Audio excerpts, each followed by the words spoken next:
Bhagavate Bhagavate. Vasudevaya. Om Namo Bhagavate Vasudevaya. Om Namo Bhagavate Vasudevaya. So, Hare Krishna, dear devotees, thank you for joining. We like to seek the blessings of Radha Krishna, Radha Madhav, Radha Shyam Sundar, Krishna Balaram Gonitai, Srila Prabhupada, Guru Maharaj. So we continue with the third chapter of the 11th canto, Srimad Bhagavatam Puran. And wanted to seek your good wishes as well. Vaishnavas are very important. When we serve the Vaishnavas, then Krishna becomes very pleased.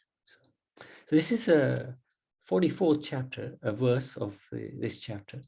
So let's have a go at this. Paroksha vado vedo yam balanam anushashanam karma mokshaya karmani vidate hiyagadam yatha. Childish and foolish people are attached to materialistic, fruitive activities, although the actual goal of life is to become free from such activities. Therefore, the Vedic injunctions indirectly lead one to the path of ultimate liberation. By first proscribing fruitive religious activities, just as a father promises his child candy so that the child will take his medicine. So this is really amazing explanation of the Vedic scriptures and how they fit into our lives. If you see this word here, indirectly lead one to liberation. Because just like to persuade the child, the father may give sweets so that they can take the medicine. So these are the sweets. And slowly, slowly, we will attain the liberation. Yes, Nanime. There's so many people whom I know, they're all into this Vedic injunctions, indirectly worshipping to the demigods. Yeah. And so many, there are very few I know who are directly worshipping Krishna. I know Shiva Bhakti is part of the demigod, but he can be a little bit in a sort of in-between position. But Mataji worship and worship of the 9 planets, everybody seems to be doing that, Prabhuji.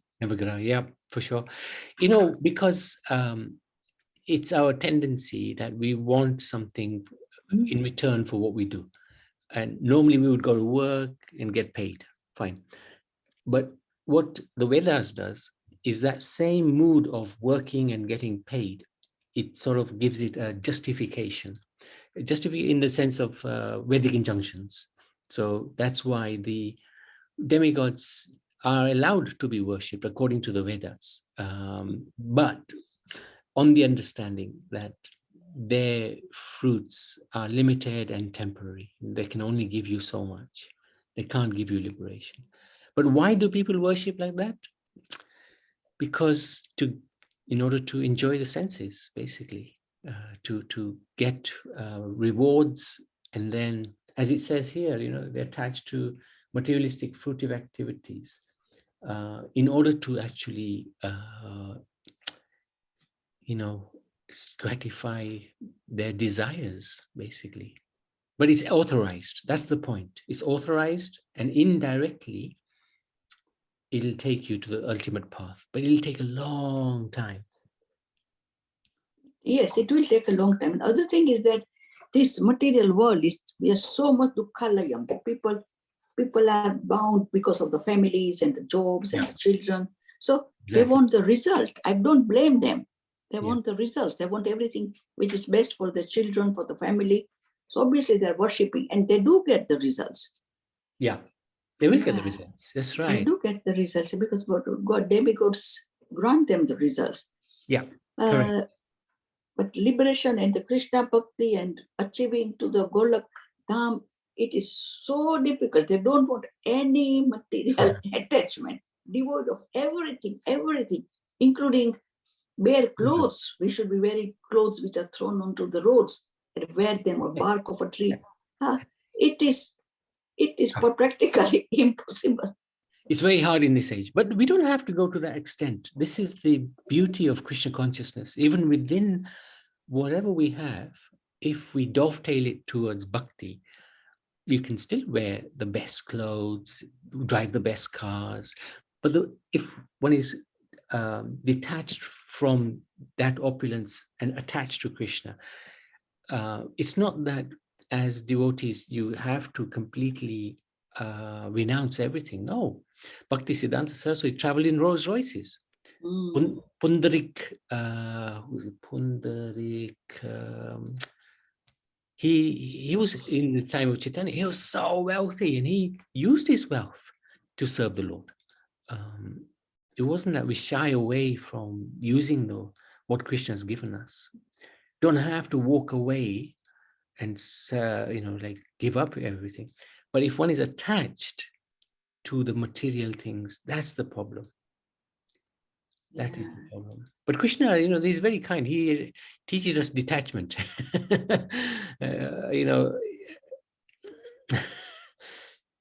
That's one thing he does. If one follows Krishna, he will teach you how to become detached, because he'll take things away from you. It's just the way he is. He's very kind. Isn't just general public who have faith in the demigods and Matajis and all that, because it's easily achieved, they fall for that trap? Yes, absolutely. Krishna takes everything away. The demigods give you everything. But by giving you, they're spoiling you. Just like the father, the rich father gives everything to the child, spoils him to death. And when the father's gone, the child is lost. What, who, how? Council tax? What's that all about? And it's just ridiculous. So the best thing fathers and mothers can do is you have to train the children to live in a spiritual way, but also to live in this world in a practical way, So sometimes we do one thing, but we neglect the other, and you pay a price for it. What to do? Yeah. Prabhuji? Yes, Karuna. Yes, Karuna. Yes, I'm just wanting to add something. Maybe the knowledge that was being passed from generation to generation was limited. So whatever I learned from my mother is that we have to go to the temple. A temple, we have different deities. We didn't know that there were demigods. We didn't know that there was supreme personality of Godhead. All these were not given as knowledge to us when we go to the temples.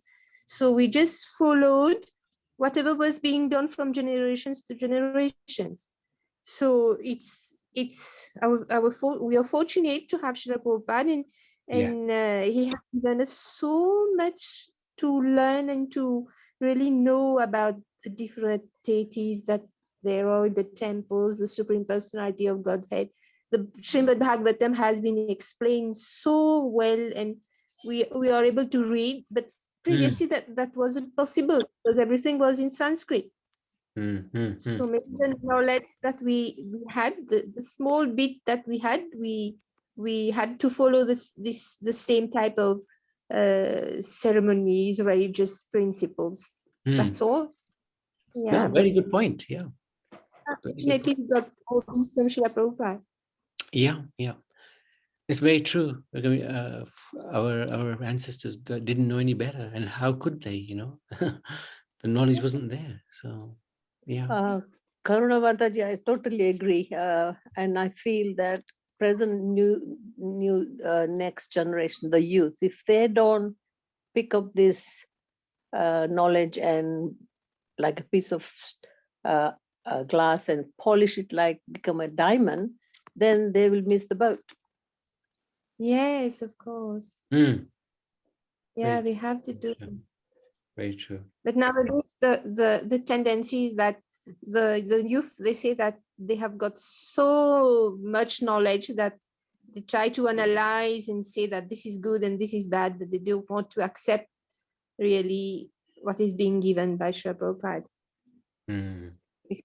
Yeah, the fortunate souls will accept it and cherish it and make a best out of it, but the ones who are unfortunate will not recognize or even won't come across it. Yeah. Haribol. Hare Krishna. Good. No, thank you. So shall we continue tomorrow? We done one verse. Now let's carry on. Liberation from the illusory energy is the title of the chapter, and it's very philosophical. In answer to 4 questions spoken by Maharaj Nimit, this chapter describes the nature and activities of the illusory potency, Maya. So we're going to talk a lot about this Maya, the method of becoming free from Maya, Maya's insurmountable grip, the transcendental situation of the Supreme Lord Narayan, and the process of karma yoga by which one becomes free from all material activities. So Nimi Maharaj wanted to learn about the illusionary potency of the Lord, Sri Vishnu, which bewilders even great mystics. So we know Maya is great, but when it hits the great saints, then you think, whoa. The instructions by the sages are the medicine for conditioned souls tormented by the threefold miseries of material existence. So this time, we saw last time, I think it was Kavi and Havir who answered. Now it's Antariksha. The Supreme Lord created the 5 material elements. So these are the gross elements, earth, water, fire, air, ether, from which the material bodies of the conditioned souls are created, so that the conditioned souls may cultivate either sense gratification or ultimate liberation. Generally speaking, 99.9% of the souls will opt for the sense gratification, the easier option. Try to enjoy your senses. Appearing as a super soul, the Supreme Lord enters the material bodies of the created beings and activates the 11 senses of the conditioned soul. So these are the senses, which is like the working senses and the knowledge acquiring senses. And the 11th will be the mind. The conditioned soul misidentifies the created material body with his actual self, and thus engages in various fruitive activities. Just like we can identify with our car, right? We drive a car, we're saying, yes, I am this car. That's really ridiculous. So in a similar sort of ridiculous way, we think we are the body. But, this Maya is strong, so it convinces us, yes, we are the body, but actually we are separate from the body. Impelled by the reactions of his own activities, he repeatedly takes birth in various species of life, and thus suffers greatly until the time of cosmic annihilation. So this is the karma, and due to that, we take birth in different species. When the annihilation is imminent, the soul of the universal form withdraws the entire material creation within himself. And then he himself enters into the original cause of all causes. So this is the process of how the Lord finishes the pastimes of the material world. Breathes in, everything goes back into his body. In this way, the Lord empowers his illusory potency, consisting of the 3 modes of material nature, for the creation, maintenance, and annihilation of the material universe. Accepting the roles of males and females in this material world, the conditioned soul unite in sexual relationships. Although these souls constantly make material endeavors to eliminate their unhappiness and unlimitedly increase their pleasure, they inevitably achieve exactly the opposite result. As we know, right? We try to reduce our unhappiness and increase our happiness, and usually the impact is exactly the opposite. So, so this bewilders even the mystics, the great mystics, because the illusory power of the Lord is so powerful. King Nimi said, "O great sage, please explain how even a foolish materialist can easily cross over the illusory energy of the Supreme Lord, which is always insurmountable for those who are not self-controlled." This time Prabhupada answers. Accepting the role of male and female in this material world, the conditioned soul unite in sexual relationships. Although these souls constantly make material endeavors to eliminate their unhappiness and unlimitedly increase the pleasure, they inevitably achieve exactly the opposite result. So I've duplicated that, sorry. In other words, their happiness inevitably vanishes. And as they grow older, their material discomfort increases, as we all very well know. Wealth is a perpetual source of distress. It is most difficult to acquire and is virtually death for the soul. So you can work yourself to the bone, as they say, right? What satisfaction does one actually gain from one's wealth? Similarly, how can one gain ultimate or permanent happiness from one's so-called home, children, relatives, pets, which are all maintained by one's hard-earned money? One cannot find happiness even on the heavenly planets, which one can attain in the next life by ritualistic ceremonies and sacrifices. Even in the material heaven, the living entity is disturbed by rivalry with his equals and envy of those superior to him. And we know this from the status of Indra. Indra usually gets a little disturbed when he sees somebody performing an Ashwamedha sacrifice, because he thinks that that person is going to throw him off his, king of heaven position. Since one's residence in heaven is finished with the exhaustion of previous fruitive activities, the denizens of heaven are afflicted by fear, anticipating the destruction of their heavenly life. And the thing is, it's very, very uncertain, even in heaven, because you don't get old. Like here, we know, the gray hairs come, the hairs fall out, the teeth fall out, can't walk, can't do anything, can't eat.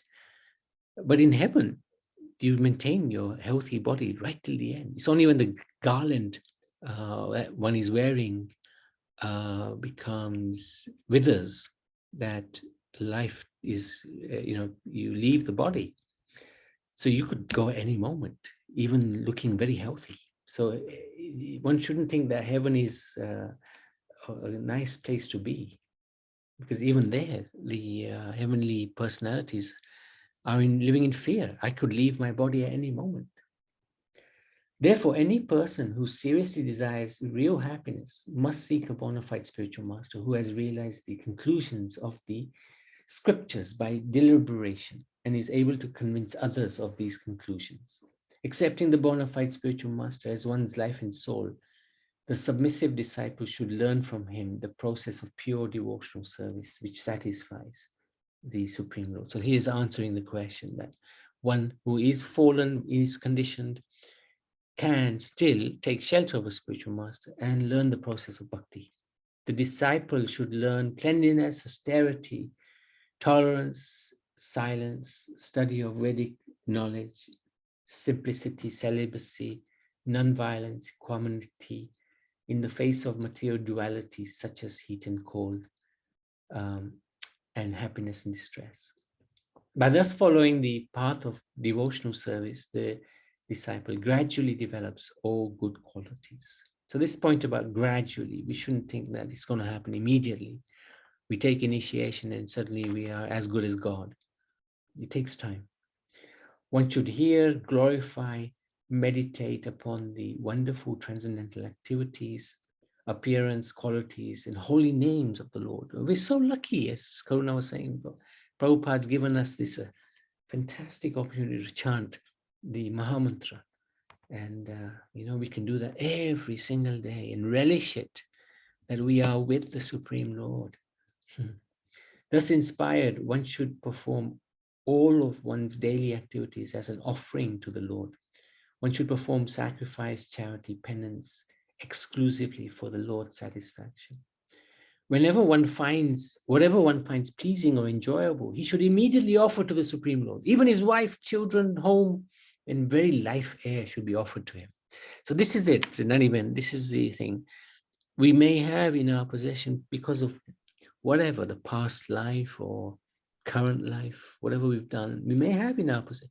But if we're thinking this is all for the pleasure of the Lord, and I'm not attached to it, I'm detached from it, that's a good place. You can enjoy all of the wealth, all of the possessions. Just don't be attached. Just don't be attached. Prabhuji, Yeah. how often do we do this? Because if something good happens for me, for my example, something good happens to me, like yesterday, I was working in the very less traffic. I reached home and everything was fine. So I offered that to Krishna, that is, thank you. But things like home, your family, your children, your money that you have, how often do you keep saying to the Krishna that this is all yours? Thank you. Well, you're an amazing example. You gave freely, you know, so it's you're testing me by your question. No, just generally, I mean, apart from the money, the family that they say that all belongs to Krishna. Do we have to keep repeating it every day? We have to say, okay. Yeah, and thanking. I think what you just said was very nice. That thank you, my Lord. You made my journey so easy. Yeah, so that's like offering your gratitude, and that's brilliant. And every single day, as soon as we wake up, thank you, my Lord. You've given me another day to chant your holy names. Is, you know, the very air we breathe. I've got into the habit of, for the last year or two, maybe, of thanking, you know, the air we breathe, the food we eat, the water, the health, the earth, sky, then our parents, and then we start with the Guru Parampara, Guru Maharaj, Prabhupada, Bhakti Siddhanta, all the way, and then just go up the line, thanking all of these great souls because of them, and then ultimately you come to Radha and Krishna, and that is very important. Gratitude is very, very important. Otherwise, you know, we just take everything for granted. You know, I've done this, I have made my wealth, I am intelligent. Actually, we're none of those things. No. So, but no, you're absolutely right. We should constantly be saying to the Lord, my dear Lord, you know, please, this all belongs to you. You decide what, you know, how you want to spend it. You tell me, you guide me. And Jayanti is now going to the habit. What do you want to eat, my dear Lord? You know, you guide me. You know, we have our desires, but what's your desire? That's quite nice. Okay. Thank you. Thank you for sharing your experience as well. It's really good. One should serve others and also accept instructions from others. Especially one should serve and learn from those who are pure devotees of the Lord. This serving others, you know, if we're Krishna conscious, but we're simply chanting and we're getting the benefit, where's the fun in that? It's good, no doubt about it. And the Lord will be pleased as well. But just imagine how much the Lord becomes even more pleased when we share it with others, you know, give it to others, serve others, help others. And you're a prime example of that, Narayan. You're always helping others. Amazing. I don't think you live for yourself at all. Krishna gives me ideas, Prabhuji. Yeah, but you just serve. I mean, what you're doing for Artiven is just amazing, absolutely amazing. Yeah, that is true. But that's because I'm not, you know, I can't serve devotional service like going to the temple or going out book distributions. It's not something that I've done. But this is the only way that I can serve the others, because I can see serving the Paramatma in artis or darshans and the family. And that is the way that I see it, Prabhuji. It's very minimum I'm doing. No, because you're bringing them closer to Krishna as well. You know, so slowly, you Yes. So no, it's good. What you're doing is good. You're giving yourself. You know, it's not easy to sacrifice your own time, your own energy for somebody else. It's not easy.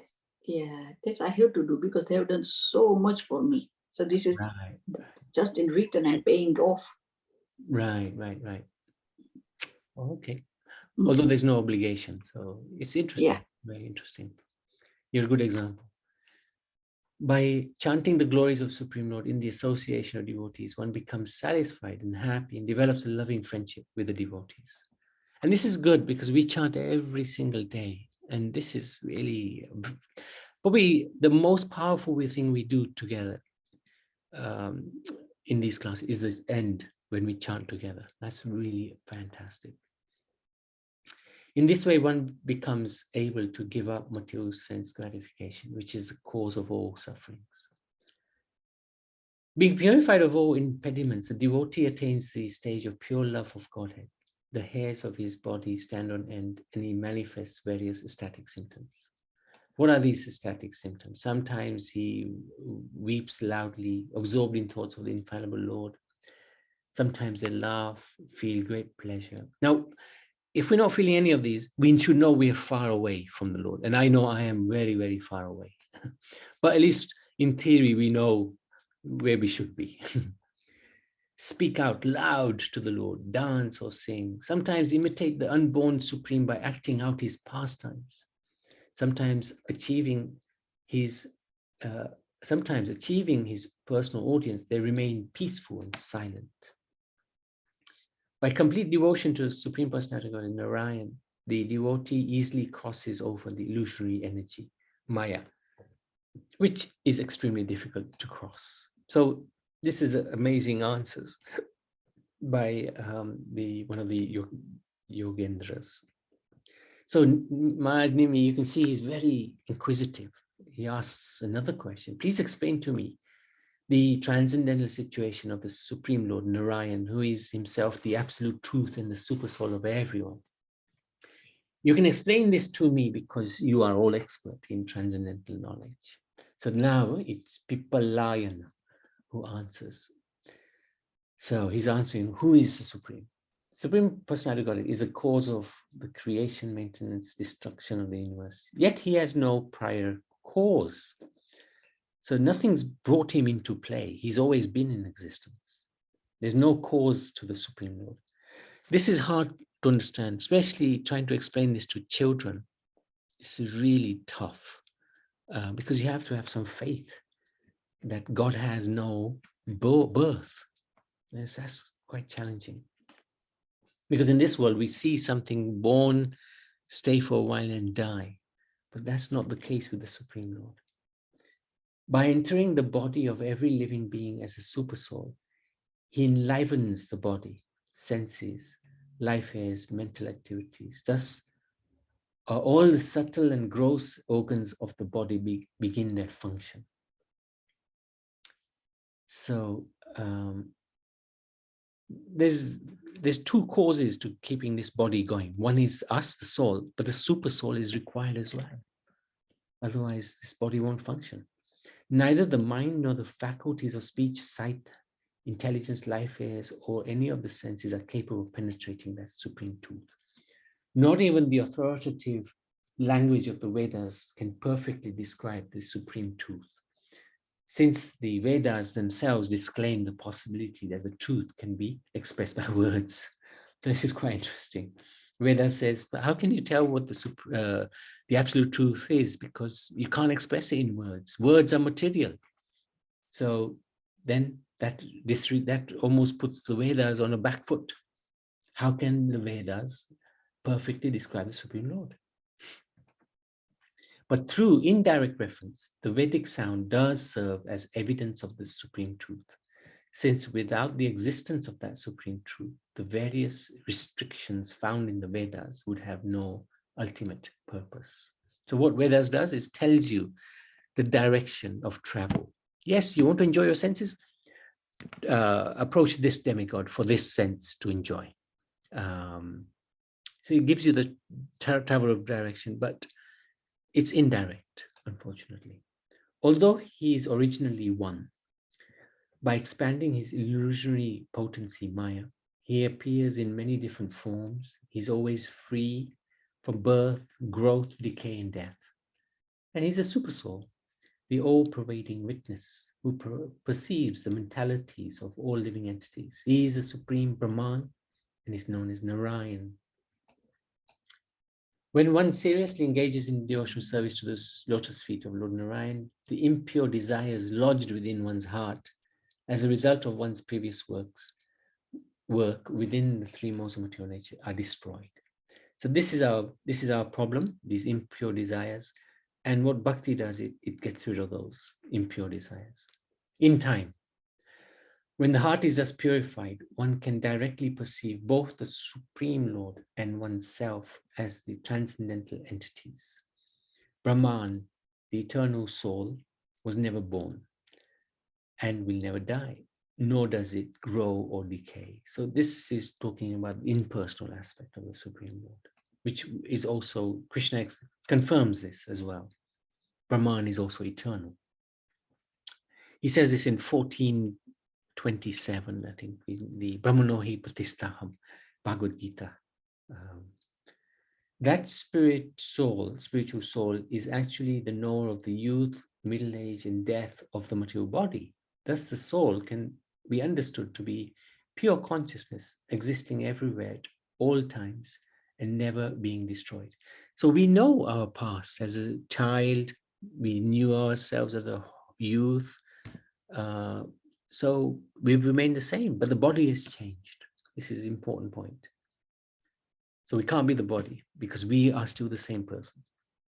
The spirit soul appears in many different species of life within the material world. Some species are born from eggs, some from embryos, others from seeds of plants and trees, others from perspiration. So these are the 4 types of species of life.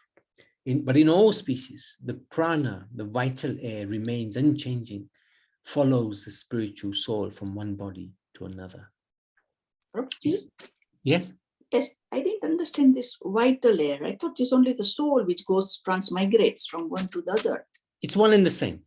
Yeah, okay. It's one and the same. Okay. Prana, you can't differentiate the two. One without the other doesn't make sense. The prana, which is the life, Okay. is the vital air that sustains. Oh, so it's one and the same. Okay. It's one and the same. It's one and the same. You can't distinguish the two.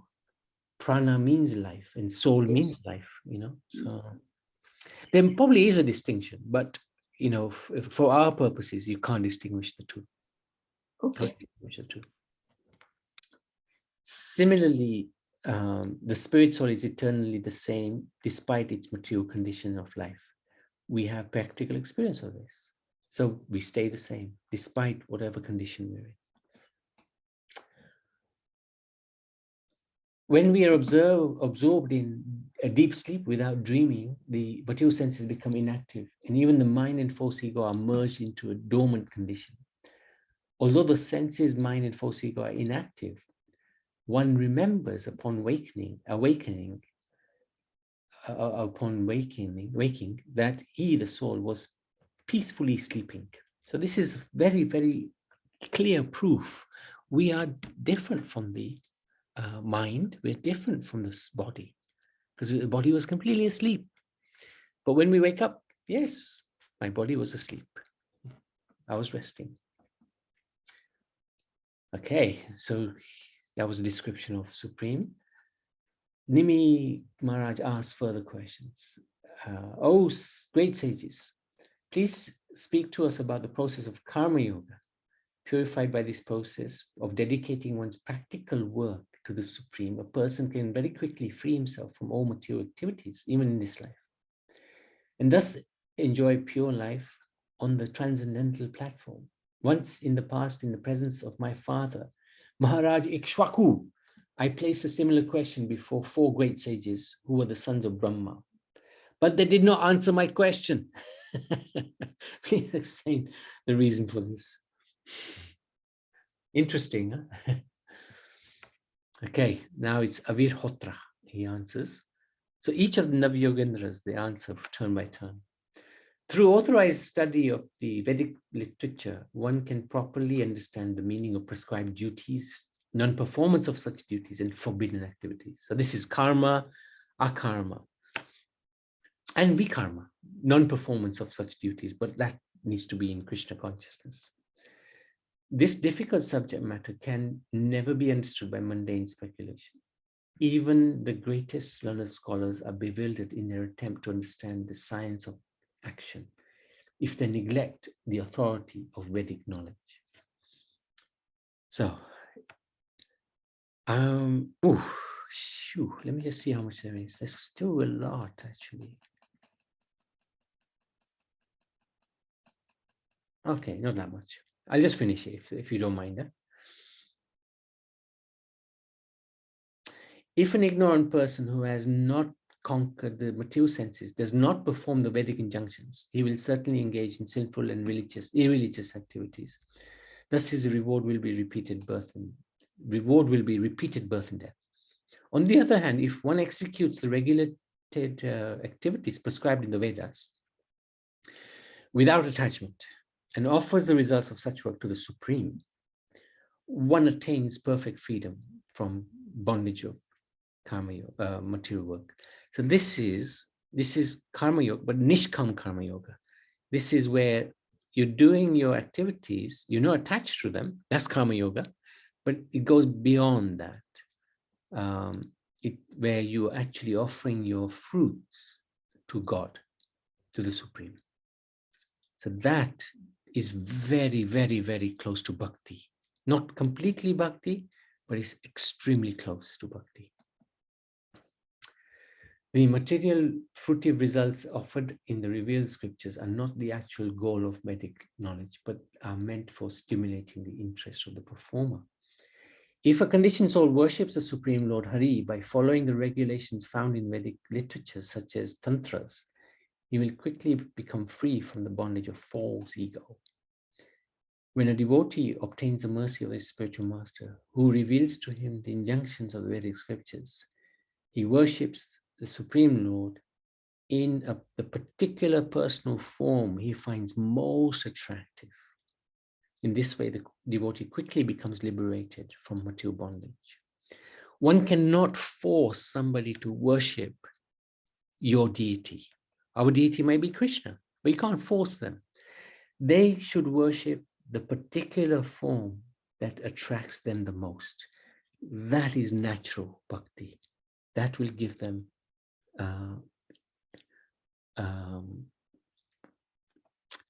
that will liberate them very, very quickly because they're following their heart. Of course, it should be directed towards the Vishnu Tattva.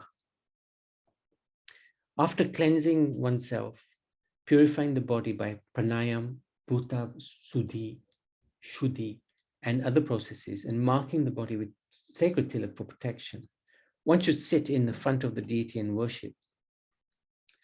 Gather whatever ingredients for worshipping are available, make ready the offerings, the ground, the mind, the deity, sprinkle his seating place with water for purification. So they're just explaining how to do deity worship. Prepare the bathing water and paraphernalia, place the deity in the proper place, both physically and within the mind. Concentrate the attention, mark the deity's heart and other parts of the body with tilak. You should offer worship with appropriate mantras, worship the deity along with each of the limbs of life or of his transcendental body, his weapons such as Sudarshan Chakra, other bodily features and personal associates. Worship each of transcendental aspects of the Lord by its own mantra, with offerings of water to wash the feet, mouth, water for bathing, fine clothing, ornaments, fragrant oils, valuable necklaces, unbroken barley, corn, flower garlands, incense, lamps. Honor the deity of Lord Hari with prayers and offering obeisances, meditating upon himself as the eternal servant of the Lord, remembering that the deity is always situated within the heart. He takes the remnants of the deity's paraphernalia, such as flower garlands, upon his head, respectfully puts the deity back in his own place, and thus concludes the worship. So it's almost like worshipping Shaligram every single day. You go through most of those processes. Of course, in this age of Kali Yuga, deity worship is not as important as chanting the holy names of the Lord. The deity worship is to enhance the chanting of the holy names. If the deity worship gets in the way of the chanting of the holy names, then we're perhaps a little off track. So we have to be a little careful that our deity worship at home or in the temple doesn't overtake the chanting of the holy names. There's nothing more important than chanting the holy names. So we have to be mindful. Prabhupada used to say, within 1 hour, you should do complete the deity worship, including the cooking. That's a challenge. But I know when I do the morning service, I can do it within an hour, including the offering of the fruit. But other cooking is a little challenging, of course. Thus, the worshipper of the Supreme Lord should recognize that he is all-pervading and should worship him through his presence in fire, sun, water, and other elements. In the heart of the guests as well, one receives in one's home and also in one's own heart. In this way, the worshipper will soon achieve liberation. Whew. So that was a incredibly philosophical chapter. I think probably the most philosophy in one chapter in the whole Bhagavatam. So any quick questions? Otherwise, we'll go to the instructions. Okay, Madhusudan Prabhu, are you with us? Yes, okay. Haribol, Hare Krishna. Hare Krishna. Thank you. Yeah, like you said, it's very, very philosophical, and as you were mentioning earlier on, you know, when everything is very, very comfortable for us, even then we remain attached to things here. So chapter 3 then, King Nimi's inquiries about the Lord's illusory energy and how to overcome it is worth understanding. Quite deep and philosophical as well, but still. King Nimi said, "Oh, great sage, please explain how even a foolish materialist can easily cross over this illusory energy of the Supreme Lord, which is always insurmountable for those who are not self-controlled." So, you know, it takes tapasya, all sorts of processes of self-control and all that, but not letting go. King Nimi also inquired that please explain to me the transcendental situation of the Lord, Narayan, who is himself the absolute truth and the super soul in everyone. You can explain this to me because you are almost expert in transcendental knowledge. So King Nimi's inquiries are, you know, questions rightly, but also appropriately to the right people, because they're the ones who can answer, and they're in transcendental knowledge. So, you know, the Yogendras are answering this, and there's also Sri Antariksha. Antariksha said, "Almighty armed king, by activating the material elements, the primeval soul of all creation has sent forth all living entities, higher and lower species, so that they, the conditioned soul, can cultivate either sense gratification or ultimate liberation according to their desire." So here we are given a choice, you know, either you want to go just enjoy your sense gratification life after life after, or, you know, try and go for the exit, which is the ultimate liberation. And that takes a bit of intelligence, and then inquiring in the right places and all that, and then right processes. But fortunately, you know, Lord Chaitanya's mercy is so it's so magnanimous, this in Kali Yuga especially. So we're fortunate we can chant, and that seems a simple process. Then also Sri Pipalayana said, the Supreme Personality of God is the cause of creation, maintenance, and destruction of all this universe, yet he has no prior cause. He pervades the various states of wakefulness, dreaming, unconscious, deep sleep, and also exists beyond them. By entering the body of every living entity as a super soul, he enlivens the body, the senses, the life airs, and mental activities. So all this is what we are composed of, you know. We are enlivened actually because of the super soul. The super soul is not there actually, you know, we wouldn't have this senses, body, mind, life. Our mental activities wouldn't go on as well. But then we forget that, and that's what the illusion is, you know. All the subtle and gross organs of the body begin their functions. So heart and lungs and all that are functioning because of the super soul there as well. My dear King, know the personality of Godhead to be the supreme. So here, you know, these Navyogendras are actually answering this question in a very deep and philosophical way. But King Nimi is inquiring, and like you said,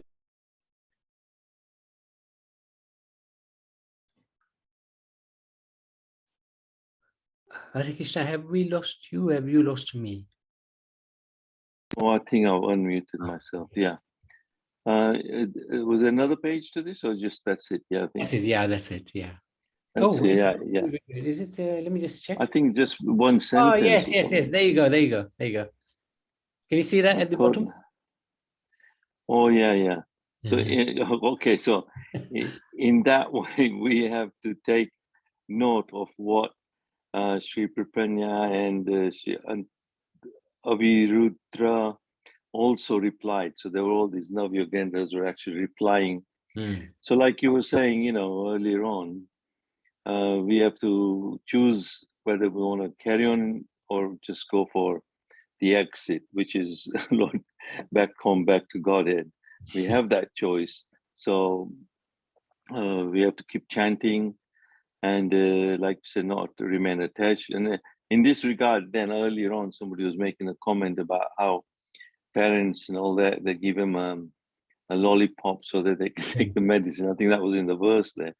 Yeah, but if we try to make everything so comfortable for our family and everyone, then they remain attached and we remain attached as well. In this regard, there's a very good book I read, you know, which is, I forget the title of it now, but how you know how an eagle builds its nest for its young one. Obviously, it builds it very, very high up on a cliff, on a very remote rock somewhere, and then the nest is built out of thorns actually, and the baby inside, you know, as it grows up in the nest, it is so uncomfortable with the thorns. It's pricking, it's dying to get out of there. And then the eagle will nudge it to get out, take its own wing and just drop it from the cliff. You either learn to fly or come back. Then he'll to watch, you know, is he surviving? Is he's managed to fly or not? Then he'll go down and catch it again, take it back and drop it again. And pretty soon the baby eagle will learn how to fly quickly. And that's how they fly up in the high air, you know, there's so much freedom for them. So that's why eagle is also the symbol of freedom for the Americans and all that. But that's the story. But if you make, you know, like you say, our nest has got to be a bit of thorns in it as well. Okay, Hari Bol, Krishna, thank you. Thank you so much. Okay, unless there's any comments or questions, Srimad Bhagavatam ki jai.